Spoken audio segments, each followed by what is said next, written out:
Before we can look at supporting ourselves or each other, we really need to understand our own limiting beliefs.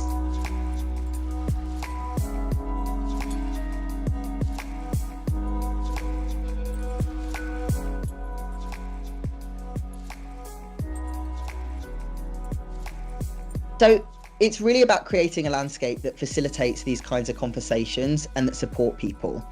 It all really starts with awareness. So gaining knowledge and the skills, when put into practice, will help build people's confidence and empower them on their journey to supporting themselves and each other. And sessions like mine can really help initiate that process.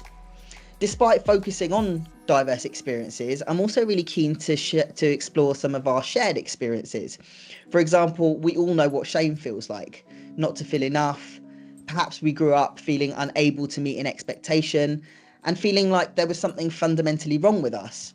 And yet, the way shame is imposed on us differs. I want people not only to put themselves in someone else's shoes, but to see themselves in the other person. I feel like we live in a world that is so disconnected, and there's a longing for connection and belonging, which I believe is an integral part of personal well-being. So in the long term, businesses can think about work groups, which are groups of people that come together, say once a month with an agenda. They can look at the 9 special characteristics within the Equality Act and create an age work group, maybe a disability work group, a women's work group, even an LGBTQ+ work group. But it involves people from that organisation so they have a voice and they can make decisions on what improvements they'd like to see, their thoughts on making the business a more welcoming place. And following on from that, the business can also think about mental health and wellbeing resources. But ultimately, it's all about creating that environment that supports individuals, their well-being, and enables them to access the relevant support.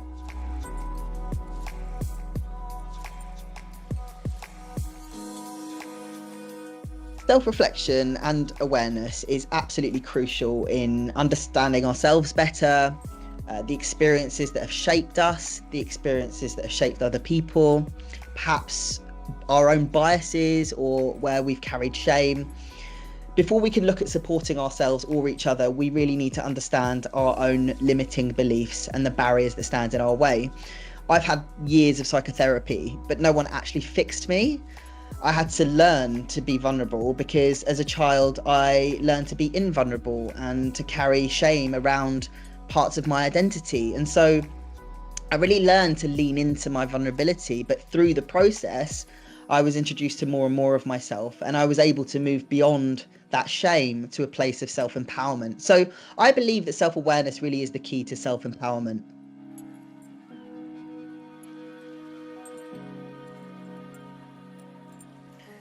Mindfulness can be a really useful tool in helping us negotiate challenges.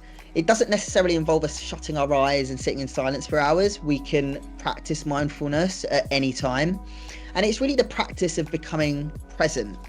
It'll help us identify thought patterns. For example, how often do I sit and worry about things that haven't happened yet? Or am I fixating on something that has happened and that I cannot control? But by practicing mindfulness over time, we really have the opportunity to learn to deal with life's challenges more effectively.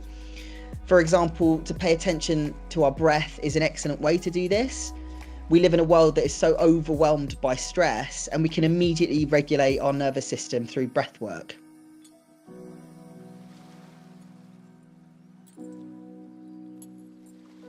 I want to leave people with something that they can take away and implement in their own lives.